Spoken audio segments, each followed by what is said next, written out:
صلوا على النبي محمد. سبحان الذي يا شباب عن المسجد الأقصى في القرآن الكريم، حيث تفتح هذه السورة بالتسبيح سبحانه سبحانه.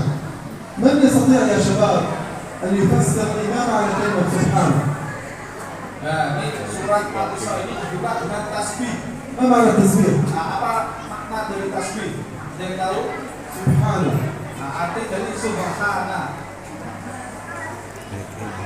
التسبيح يا إخوتي هو تنزيه الله عن النقائص، فالله سبحانه وتعالى كامل، لا يأكل لا يشرب لا ينام لا يتعب لا يرتاح لا يوجد، فهو الله سبحانه وتعالى إله المعبود الواحد الأحد. Tasbih berarti apa? Mensucikan Allah dari segala keburukan, dari segala aib.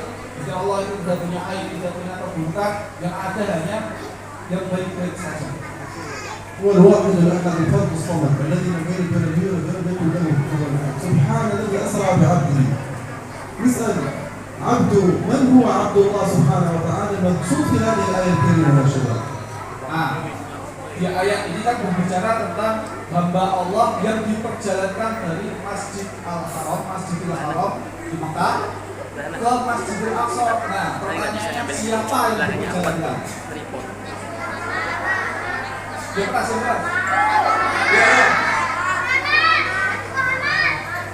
محمد صلى الله عليه وسلم. أحسنت ممتاز. ما اسمك يا أبا؟ ما اسمك؟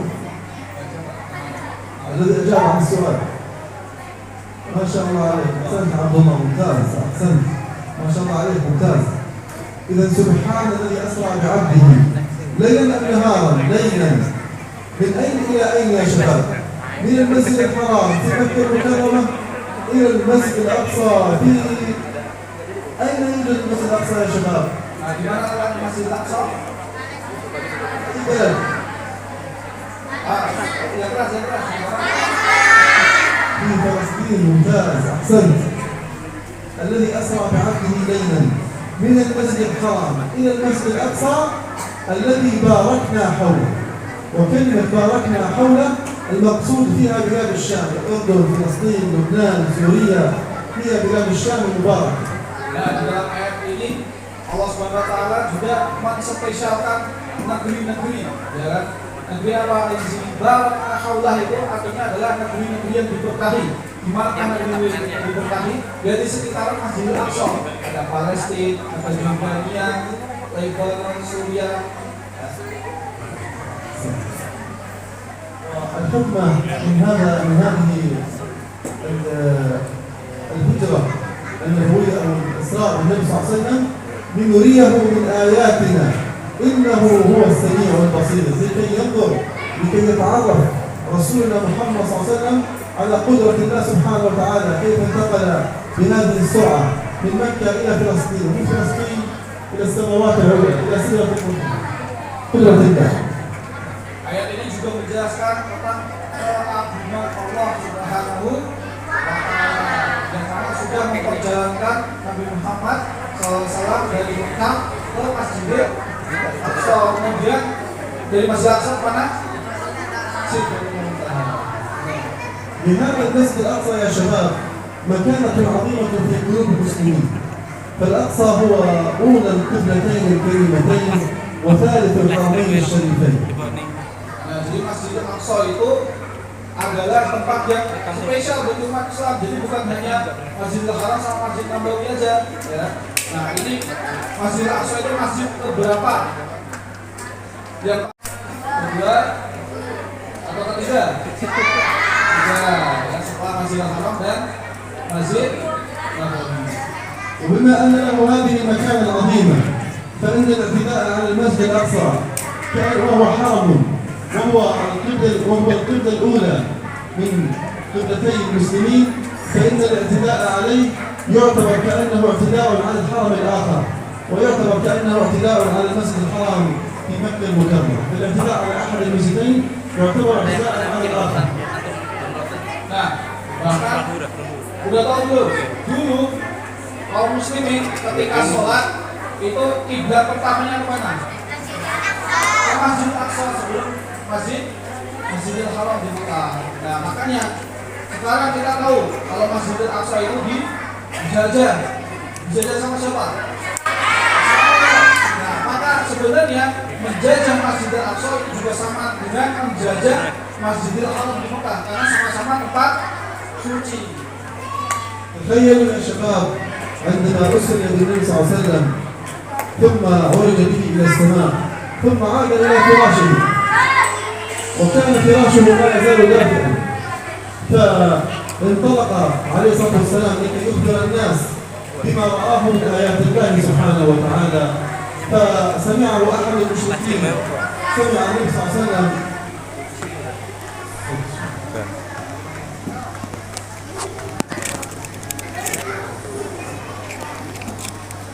النبي عليه الصلاة والسلام يا شباب صلوا على الرسول يا شباب صلوا على الرسول صلى الله عليه وسلم صلوا على النبي محمد صلى الله عليه وسلم.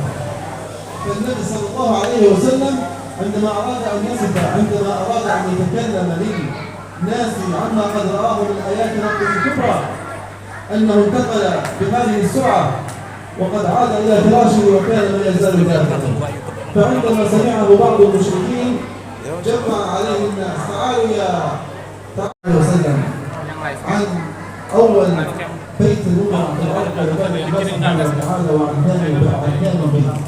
فعن أبي ذر في الحديث الصحيح عن أبي ذر رضي الله عنه وأرضاه أنه سأل رسول الله صلى الله عليه وسلم يا رسول الله أي بيت بني في الأرض؟ يسأل النبي صلى الله عليه وسلم عن أول مسجد وضع لعبادة الله سبحانه وتعالى فقال رسول الله صلى الله عليه وسلم البيت الحرام المقصود فيه بيت الحرام بمكة المكرمة. قال أبو ذر قلت ثم أي؟ قال المسجد الأقصى وبينهما 40 عاما وإذا أدركتك الصلاة فصلي أينما شئت في الأرض. Nah, masjid apa yang pertama kali dibangun di muka bumi?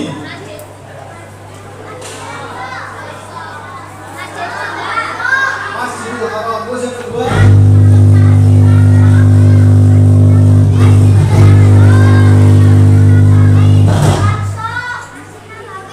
Masjidil Aqsa. Siapa yang jawab tadi?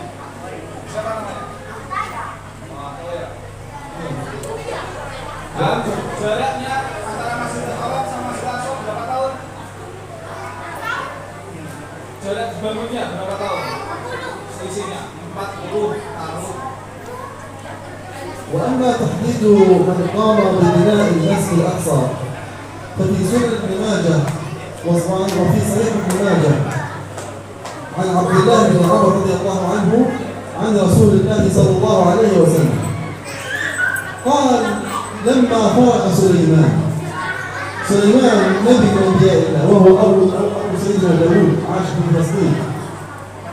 لما فرق سليمان بن داوود من بناء بيت المقدس المقصود فيها المسجد الأقصى. لما فرغ سليمان بن داوود من بناء بيت المقدس سأل الله أي طلب من الله 3 أشياء. الأمر الأول حكما يصادف حكمه أي طلب من الله أن يحكم بما أنزل الله سبحانه وتعالى. الطلب الثاني Jadi siapa yang membangun Masjidil Aqsa ini? Nabi siapa? Tadi beliau menyebutkan loh. Nabi siapa itu? Nabi Sulaiman. Nabi siapa? Nabi siapa? Nabi Daud. Saat Nabi Sulaiman membangun Masjidil Aqsa, beliau minta sama Allah 3 hal.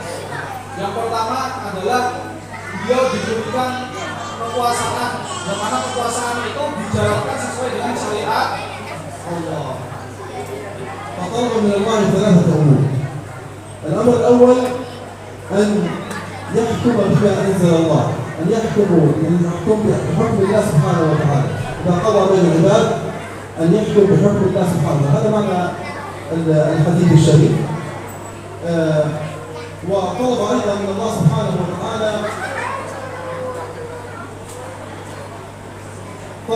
الله سبحانه وتعالى أن يهب له ملكا لا ينبغي لأحد من بعده. يهب له ملكا فقد يسر الله له الريح تجري بأمره وطاعة حيث أصاب، والشياطين كل بناء وغواص. سخر الله له الشياطين تخدم سليمان، والريح تخدم سليمان، وكل ما في الكون يخدم سليمان. وبالمناسبة سليمان ممن قد حكم الكل أرضية كاملة، قد حكم الكل أرضية كاملة. Nah, dari Nabi Sulaiman tadi minta 3 hal. Yang pertama kan udah, yang kedua apa? Yang kedua, beliau minta kerajaan yang mana kerajaan itu tidak ada yang menyayangi sampai kapanpun di bumi. Yang mana beliau itu juga punya pasukan dari setan, dari jin, ya kan? Bukan setan, jin, ya. Jin, kemudian angin, hewan-hewan semuanya tunduk kepada Nabi Sulaiman. Makanya kerajaannya Nabi Sulaiman itu sampai kapanpun sampai hari kiamat tidak ada yang bisa menyaingi kekuasaannya. وهو أنه إذا حضر الإنسان من الصلاة في المسجد الأقصى أن يخرج كما ولدته أمه، أن يخرج بلا ذنوب، أن يغفر الله لكل من صلى في المسجد الأقصى. الطلب الثالث، 3 طلبات. أول طلب أن يخرج بما أنزل الله، الطلب الآخر أن يهب الله له ملكا لا ينبغي لأحد من بعده، الطلب الثالث أن يغفر الله لكل من دخل في المسجد الأقصى مصليا. Nah, kemudian Nabi Sulaiman minta lagi permintaan yang ketiga apa? Beliau minta bahwasanya orang yang sholat di Masjidil Aqsa, ya, beliau minta untuk diampunkan kepada Allah SWT. Jadi orang yang sholat di Masjidil Aqsa maka dosa-dosanya diampuni oleh Allah SWT. Itu adalah 3 permintaan Nabi Sulaiman ketika setelah membangun Masjidil Aqsa. وقال صلى الله عليه وسلم في الحديث الصحيح: لا تشد الرحال إلا إلى 3 مساجد، المسجد الحرام ومسجد هذا والمسجد الأقصى. Nah, ini juga hadis dari Rasulullah SAW yang sudah masyhur. Coba, ada 3 masjid yang disarankan atau dianjurkan untuk dikunjungi. Mana aja? Masjidil Haram, yang kedua Masjid Nabawi, yang ketiga Masjidil Aqsa. فكان أجر الصلاة في المسجد الحرام عن 100,000 صلاة، وكان أجر الصلاة في المسجد النبوي الشريف عن 1000 صلاة، يعني الذي يصلي في المسجد النبوي كأنه صلى 1000 صلاة في المساجد الأخرى. وأما المسجد الحرام فكأنما صلى 100,000 صلاة، وأما المسجد الأقصى فالذي يصلي فيه فكأنه صلى 500 صلاة. 1500. Nah, pahalanya beda-beda. Kalau Masjidil Haram berapa pahalanya? 100.000 ya. Jadi sholat di Masjidil Haram sama aja sholat selama 100.000 kali. Nah, kemudian Masjid Nabawi berapa kali lipat? Ya, orang yang sholat di Masjid Nabawi pahalanya sama dengan 500.000 kali sholat.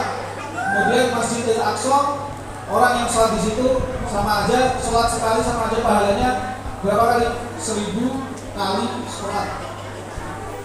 والمسجد الأقصى أحبتي لا يدخله المسيح الدجال، فقال عليه الصلاة والسلام في الحديث الشريف: أن تتقوا المسيح الدجال. مسيح الدجال أو مسيح الدجال، الأول الدجال، كلها مسميات شخص واحد، هو ممسوح العين اليسرى. هذا المسيح الدجال هو الذي يدعي الألوهية. Nah, dan orang yang masuk ke kompleks 3 masjid tadi akan dilindungi dari siapa? Dari fitnah Dajjal. Dajjal itu adalah orang yang punya ciri-cirinya apa? Salah satunya. نعم، هذا المسيح الدجال لا لديه قدرات خارقة. إذا قام من السماء أن تمطر فإنها تمطر، ويطلب إلى الأرض أن تنبت فإنها تنبت، من باب الفتنة والاختبار حتى يختبر الناس هل يعتقدون بأن هذا الرجل هو الله سبحانه وتعالى؟ Nah, jadi fitnahnya Dajjal ini fitnah yang sangat dahsyat. Kenapa? Karena setiap Dajjal ngomong, ya misalkan nih tumbuhan layu, ditumbuhin lagi biar seger, ya kan? Nah, akhirnya seger lagi tumbuhannya, gitu. Nah, jadi banyak orang-orang yang nanti meyakini bahwa Dajjal itu adalah dengan Tuhan. هذا الدجال الكذاب تسير معه جبال من الخبز وأنهار الماء من باب الابتلاء والفتنة. علامته يمكث في الأرض 40 صباحا 40 يوم، وعن اليوم الأول مدته عن سنة، اليوم الثاني مدته عن شهر، اليوم الثالث أسبوع، وباقي أيامه كأيامنا هذا. Nah, Dajjal itu pandai berbohong, ya kan? Nah, tanda-tandanya muncul Dajjal nih nanti selama 40 tahun, ya kan? Selama 40 tahun nanti tahun pertama itu ya seperti satu tahun biasa, kemudian satu tahun pertama, satu tahun kedua seperti satu bulan, satu tahun ketiga seperti satu minggu, ya kan? Kemudian tahun-tahun berikutnya akan cepat gitu namanya, seperti hari-hari kita. هذا 4 مساجد، لا يدخل المسجد الحرام في مكة المكرمة، لا يدخل المسجد النبوي في المدينة المنورة، لا يدخل المسجد الأقصى، لا يدخل المسجد الأقصى في القدس، ولا يدخل الطور، طور المكان الذي كلم موسى به الله سبحانه وتعالى تكليما. لا يدخل إلى هذه الأماكن الأربعة، المسجد الحرام والمسجد النبوي والمسجد الأقصى والطور. طور سيناء. Nah, Dajjal ini tidak bisa masuk ke 4 tempat di dunia. Apa aja? Masjidil Haram, yang kedua Masjid Nabawi, yang ketiga Masjidil Aqsa, yang keempat Gunung Sinai. Gunung Sinai. Gunung Sinai.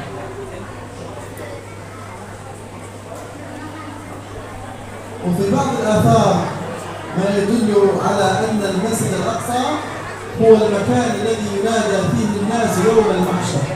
ألم تقرأوا قول الله سبحانه وتعالى: واستمع يوم ينادي المنادي من مكان قريب.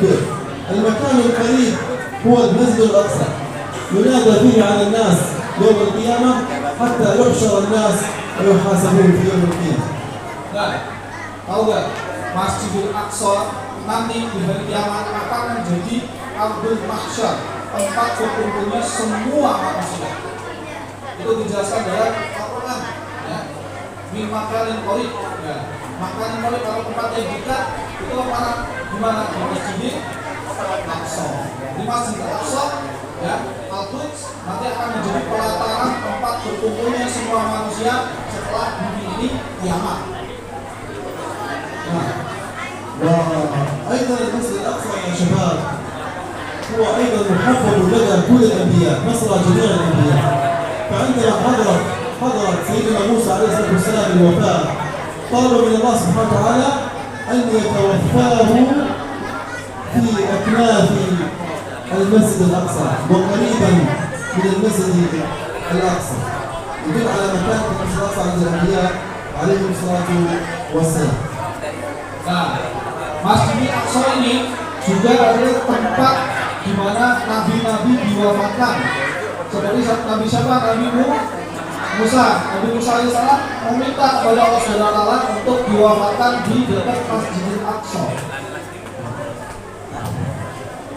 والنبي عليه الصلاة والسلام يقول في الحديث الشريف يتكلم عن علامات الساعة، عن علامات يوم القيامة، فقال صلى الله عليه وسلم موت النبي صلى الله عليه وسلم، فكان موت النبي صلى الله عليه وسلم من علامات الساعة، علامات يوم القيامة، وفتح المسجد الأقصى. فتح المسجد الأقصى قد حصل في زمان سيدنا عمر بن الخطاب رضي الله عنه في العام 15 الهجري. Nah, jadi Rasulullah SAW kan udah memberi tanda-tanda kiamat. Tanda yang pertama adalah kematiannya atau wafatnya Rasulullah Sallallahu Alaihi Wasallam. Nah, kemudian tanda yang kedua apa? Dibebaskannya Masjidil Aqsa. Nah, Masjidil Aqsa dulu sudah dibebaskan oleh siapa? Khalifahnya Pak Umar bin Khattab. Nah, pada tahun ke-16 Hijriah. فلذلك يا شباب هذا المسجد الأقصى كان له أهمية كبيرة وأهمية بالغة. قال عليه السلام: لا تقوم الساعة حتى تقاتلون اليهود، أنتم شرقي نهري وهم غربي، حتى يقول الحجر، في رواية والشجر، فيقول يا مسلم يا عبد الله هذا يهودي خلفي فتعال فاقتل. فلذلك تعاون الشجر والحجر والنباتات وتعاون الجمادات مع المسلمين، وهذا علامات يوم القيامة أن ينصرهم الله سبحانه وتعالى على اليهود، وأن يحرر فلسطين، وأن تكون فلسطين هي. Nah, jadi dari tanda-tanda kiamat apa? Nanti perang, ya, perang dengan siapa? Dengan orang Israel, Yahudi. Bahkan dalam hadis sampai dikatakan, gitu kan? Nih ada orang Yahudi di balik batu, bunuh dia. Ada orang Yahudi di balik pohon, bunuh dia. Sehingga Allah SWT memenangkan kaum muslimin dan Masjidil Aqsa sudah di tangan kita lagi. Nah, akhirnya dekatlah dengan peristiwa ini. ذلك سوف يكون هذا المكان المطهر الطاهر المطهر سوف يكون مكانا للخلافة الراشدة. الخلافة الراشدة أن تكون البلاد محكومة بكتاب الله سبحانه وتعالى وبسنة رسوله صلى الله عليه وسلم على منهاج النبوة. Nah, setelah Masjidil Aqsa dibebaskan, nanti akan berdiri apa khilafah Islamiyah atau pemerintahan Islam yang adil, yang sejahtera, yang mana bisa mengayomi seluruh umat manusia. في ختام حديثي أقول يا شباب إن اليهود هؤلاء المجرمون يحاولون أن يهدموا المسجد الأقصى. حاولوا محاولات عديدة لهذا المسجد يحفروا أنفاق تحت هذا المسجد بحجة أنهم يبحثون عن هيكل سليمان المزروع، فهو عبارة عن كذبة، عبارة عن إشاعة وكذبة محرفة يريدون من خلالها أن يمهدوا إلى هدم هذا المسجد الأقصى حتى يهدموا عقيدة المسلمين ويبقى المسلمين. كان لزاما على كل مسلم أن يقف مع إخوانه في فلسطين مدافعا عن المسجد الأقصى، داعما لهم ماديا معنويا بالدعاء بالصلاة بالقرآن بقيام الليل، يدعم الذين يدافعون عن انفسهم ويدافعون عن المسلمين. وشكرا لحسن استماعكم، جزاكم الله خيرا. Pernah dengar nggak? Ya pernah dengar nggak? Tentara Israel, tentara Zionis itu berusaha untuk menghancurkan Masjidil Aqsa. Jadi Masjidil Aqsa itu digali fondasinya, digali batu batanya biar ambruk. Dan mereka pakai alasannya gini, di dalam Masjidil Aqsa ini terdapat Haikal Sulaiman, terdapat bekas-bekas kerajaannya Nabi Sulaiman. Makanya mereka tinggali biar apa? Biar Masjidil Aqsa ini ambruk. Gitu. Nah makanya kewajiban kita apa? Agar terus mendukung perjuangan rakyat Palestina, baik melalui doa, donasi yang bantu secara materi, ya, dan juga ya ini perjuangan terus harus dilakukan. Minimal dengan dua cara itu.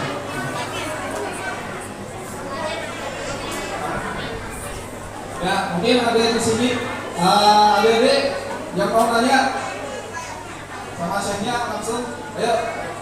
Atau ibu-ibu yang di belakang juga boleh. Ada pertanyaan? Apa? Ya, apa? Mau nanya apa?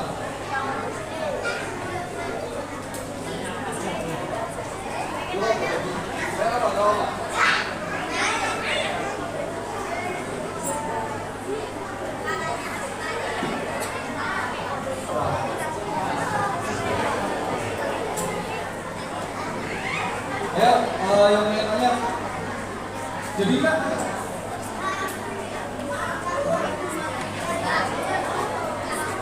mungkin di video di belakang ada pertanyaan mungkin kalau Mbak jadi ada mungkin nggak apa-apa nanti saya pertimbangkan.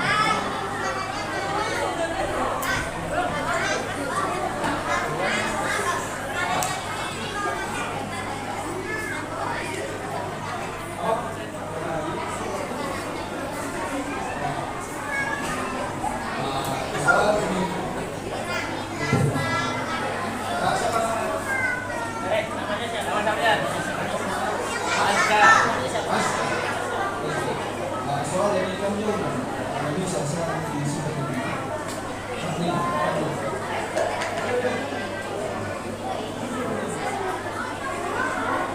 ينقف أيام سؤال أخوي الأزكى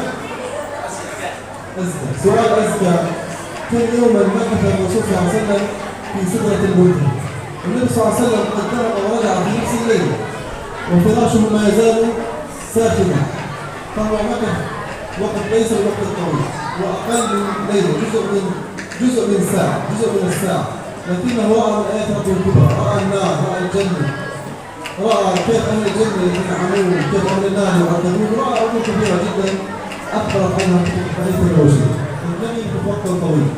Nah, jadi Nabi SAW berada di Sidratul Muntaha itu dengan waktu yang sangat singkat, nggak sampai sehari, bahkan nggak sampai sejam. Kenapa? Buktinya kasur beliau dan tadinya beliau tidur di situ masih ada bekas baringannya, masih ada bekas kata-katanya. Jadi nggak sampai sejam, beliau sudah di Sidratul Muntaha, sudah melihat neraka, sudah kelihatan bertemu dengan Nabi dan peristiwa-peristiwa Isra Mi'raj, ya, sehingga dia kembali lagi seperti hanya sekejap saja, nggak sampai sehari. Waduh. Nah, pertanyaan bagus. Baik, ada pertanyaan lagi? Masih ada waktu untuk pertanyaan. Dari sini ada pertanyaan.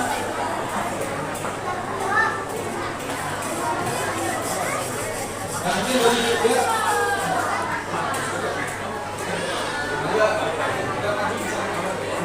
Atau disampaikan aja pertanyaan.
Assalamualaikum warahmatullahi wabarakatuh.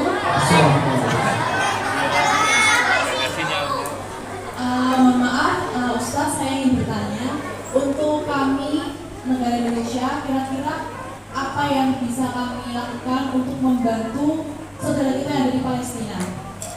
Dari pandangan Ustaz. Terima kasih.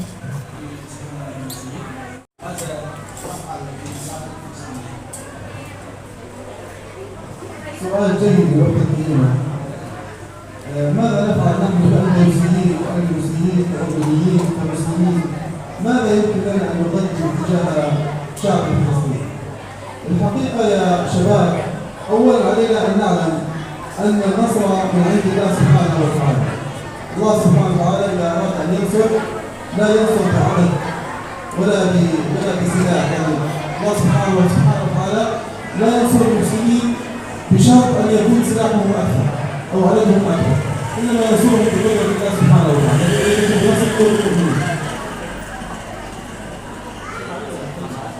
ثم علينا أن نعلم، أولا علينا أن نذكر الدعاء إلى الله سبحانه وتعالى. الدعاء سلاح المؤمن، الدعاء روح العباد. هذا السلاح تملكه أنت كمسلم، تملكه أنت كإنسان إندونيسي مسلم، ولكن غيرك من الأعداء لا يملك هذا الدعاء. أول سلاح هو سلاح الدعاء. الأمر الآخر هو تقديم يد العون والمساعدة، المساعدة المادية والصدقة، تكافل اجتماعي، كفالة الأيتام إن كان هناك، إن كان كنا نستطيع أن نكفل بعض العائلات، ممكن أن تستطيع أن تكفل من هؤلاء الأطفال المشردين في غزة. فلذلك ممكن مساعدات المال، ممكن طريقة كفالة الأيتام، ممكن المساعدات العينية، الطعام، الشراب، الدواء، الغذاء. والأصل في هذا يمكن الله سبحانه وتعالى ييسر لهذه الأمة من يحكم بكتاب الله وسنة النبي محمد صلى الله عليه وسلم. Hasilnya ini pertanyaan yang bagus. Jadi kita sebagai orang Indonesia kan kita jauh dari Al-Aqsa, ya kan? Jauh banget, terpisah dengan samudra dan benua. Nah, kemudian apa yang bisa kita bantu untuk saudara-saudara kita di Palestina? Nah, kata beliau ada 3 cara. Yang pertama doa. Doa ini silahul mukmin, ya. Senjatanya orang mukmin. Dan doa ini adalah senjata yang tidak dipunyai kecuali orang mukmin. Ya. Orang Israel, orang Amerika yang non Muslim gitu ya, nggak punya senjata ini. Doa, ya. Doa karena doa itu senjatanya orang mukmin. Yang kedua adalah bantuan, ya, donasi, ya, melalui donasi harta, donasi uang, gitu ya, agar bisa membantu saudara-saudara kita yang di sana yang terfokus bahkan sekarang sampai ada musibah kelaparan, ya, di Gaza.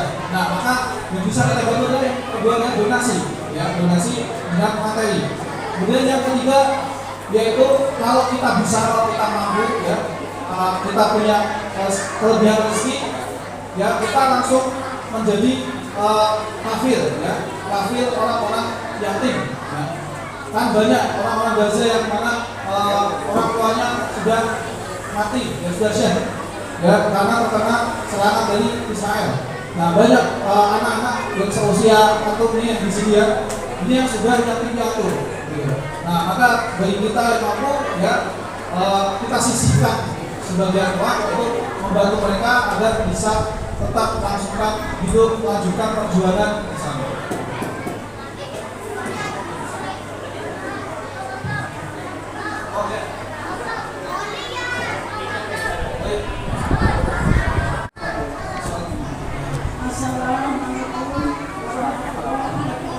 Waalaikumsalam.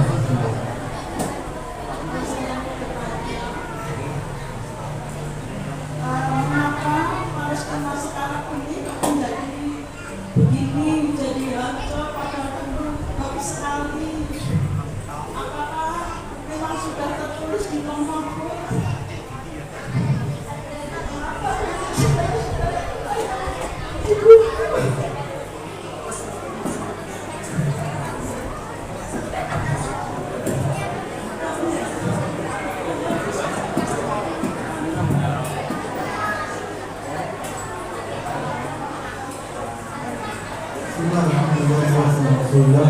وهذا السؤال الذي يخطر على بال كل انسان مسلم.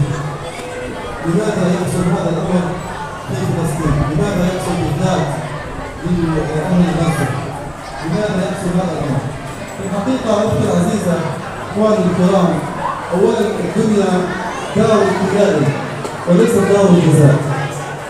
واذا كانت الدنيا دار ابتلاء ودار امتحان فان الإنسان يتعرض لصعوبات ويتعرض لمشقة في حياته. قال تعالى: فلا يخرجنكما من الجنة فتشقى، عن سيدنا آدم عليه الصلاة والسلام. فلذلك كون هذا الأمر حصل في فلسطين ومع أهل غزة، النبي عليه الصلاة والسلام ذكر لنا أن خير الرباط في عسقلان هي غزة وما حول غزة. فلذلك هؤلاء يكفيهم شرفا أن الرسول صلى الله عليه وسلم قد ذكره في الحديث الشريف وقال: خير رباط عسقلان. فلذلك نحتسبهم عند الله سبحانه وتعالى من الشهداء، ونحتسبهم عند الله سبحانه وتعالى كما قال الله سبحانه وتعالى: ومن يطع الله والرسول فأولئك مع النبيين والصديقين والشهداء والصالحين. هؤلاء أول 4 منازل يوم القيامة. سوف نتمنى أن نكون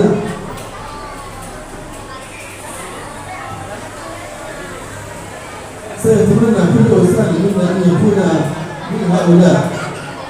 ومن يطع الله والرسول أولئك هم النبيين يوم القيامة يدخلون الجنة أول الناس النبيين بغير حساب ولا سابق عقاب، ثم الصديقين أمثال أبي بكر الصديق، والصديقون هم محمد صلى الله عليه وسلم، الشهداء رقم 3. الشهيد في قبره لا يعذب، الشهيد في قبره لا يسأل لا يفتن، الشهيد في قبره أول نقطة من دمه يغفر.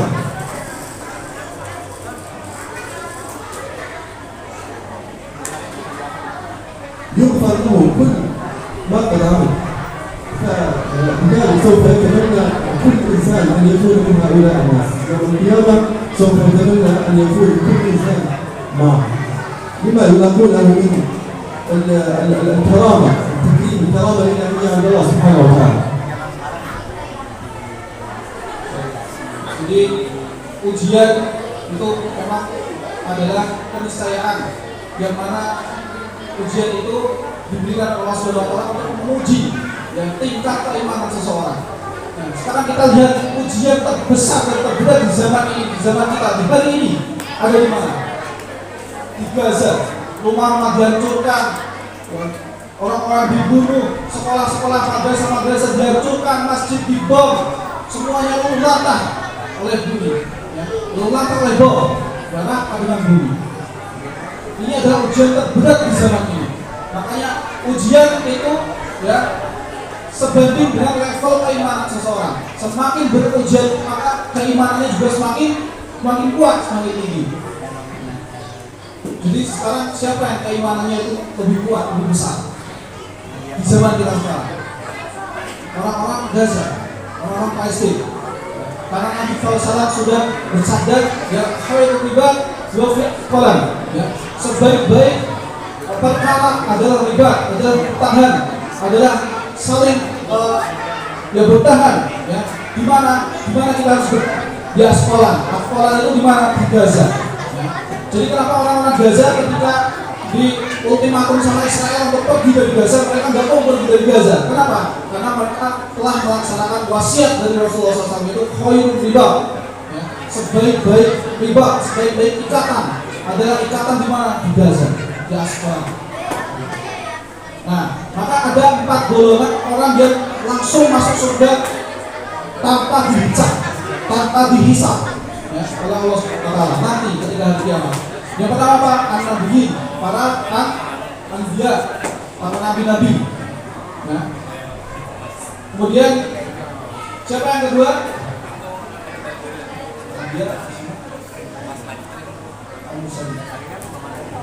Kemudian orang-orang solih, ya, orang-orang solih yang suka beramal solih, yang beribadah, bersedekah, berinfak, membantu saudaranya, orang-orang solih itu juga tanpa hisab masuk surganya. Yang ketiga siapa? Orang-orang yang syahid, syuhada. Nah, kita sudah menyaksikan di Palestina yang syahid berapa orang?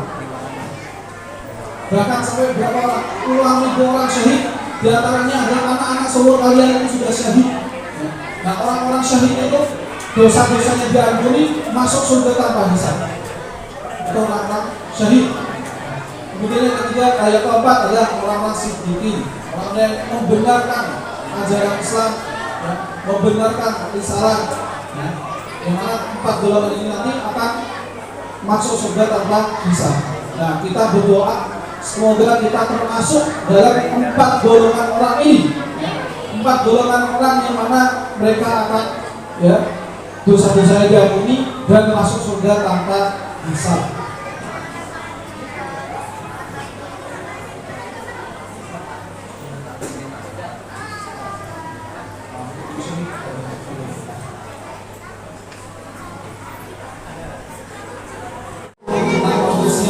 Saudara-saudara kita di Gaza.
jarak Indonesia Palestina berapa? 8.400 kilometer. Berapa? 1.100 kali lipatnya Jogja ke mana? Ke Solo ya. Next. Udah next aja nih. Nah, tadi juga saya menyebutkan Rasul berwasiat untuk kita berjuang untuk Palestina dan Baitul Maqdis. Selain menjadi kiblat pertama umat Islam, ternyata Rasulullah juga pernah berwasiat ya dalam suatu hadis Maimunah, berilah kami fatwa atau Maimunah berkata, ya Rasulullah berilah kami fatwa tentang Baitul Maqdis. Artinya di Baitul Maqdis. Kemudian Rasulullah menjawab apa? Datangilah ia dan sholatlah di dalamnya. Dan jika kita tidak dapat sholat di dalamnya, maka utuslah seseorang dengan minyak untuk dinyalakan.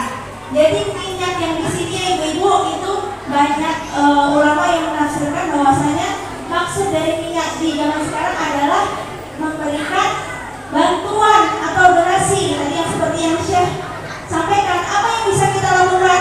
Banyak berdoa dan juga berdonasi. Kemudian selanjutnya, nah selain itu di bulan Ramadan ada banyak keberkahan. Keberkahan itu apa? Keberkahan itu adalah dilipatkannya pahala juga harta kita ya yang atau karunia kita yang tak terkira ya. Ada banyak keberkahan. Yang pertama ada keberkahan bulan Ramadan. Yang kemudian ada keberkahan Palestina dan juga keberkahan Al-Quran. Jadi jika kita membantu Palestina di bulan Ramadan, insya Allah kita mendapatkan 3 lapis berbuka ya, 50.000 paket hari raya, atau ini baju-baju biasanya untuk anak Palestina. Kemudian sembako ya 300.000. Dan insya Allah kita punya tagline nih, jangan sampai Gaza berbuka tanpa berpuasa tanpa berbuka. Teman-teman di sini udah pada lapar kan ya? Nah bayangkan udah lapar, habis ini akhirnya kita buka. Kalau di Gaza belum tentu bisa buka puasa. Maka dari itu nih insya Allah Adara membuka peluang adik-adik juga ibu-ibu kalau mau bantu adik-adik di Palestina untuk bisa berbuka puasa. Lanjut, selain itu kita juga ada bantuan untuk menyelamatkan korban agresi atau perang. Ini ada sembako, obat-obatan, kemudian ada aplikasi juga tadi yang ada dilihat ya. Coba selanjutnya next. Nah ini kita sudah sejak 7 Oktober adalah sudah menyalurkan hingga tahap ke-27. Ini mungkin tadi ada lihat videonya, ada ambulansnya ini alhamdulillah sudah mengangkut banyak sekali korban yang adik-adik terlantar, akhirnya kita angkut. Kemudian juga ada bantuan sembako nih, lihat ada juga bantuan obat-obatan yang untuk adik-adik yang sakit. Kemudian juga untuk ibu-ibu yang terpaksa kehilangan kepala keluarganya. Selanjutnya next aja nih, untuk kemudian kita juga ada bantuan yatim. Lanjut, nah selain program darurat adalah juga membantu bantuan rutin ya. Ini sebelum terjadinya perang ya, ada pemberdayaan perempuan Palestina. Ini untuk keluarga Palestina yang terpaksa menjadi janda gitu ya, ibu-ibu yang harus menafkahi keluarganya. Kita ada pelatihan menjahit, mengangkat, kemudian training. Next. Nah ini juga sedang kita lakukan, itu program pembangunan sumur yang setiap tahun ada sedekah air. Ini sumurnya ada sumur untuk masjid-masjid jadi seperti di Indonesia. Kemudian sumur untuk warga-warga. Banyak berdoa setiap mungkin nanti setelah tarawih, setelah sholat rawatib, atau mungkin setelah sholat tahajud, kita jangan lupa untuk mendoakan saudara-saudara kita di Palestina. Setelah ini mungkin bisa disertai ya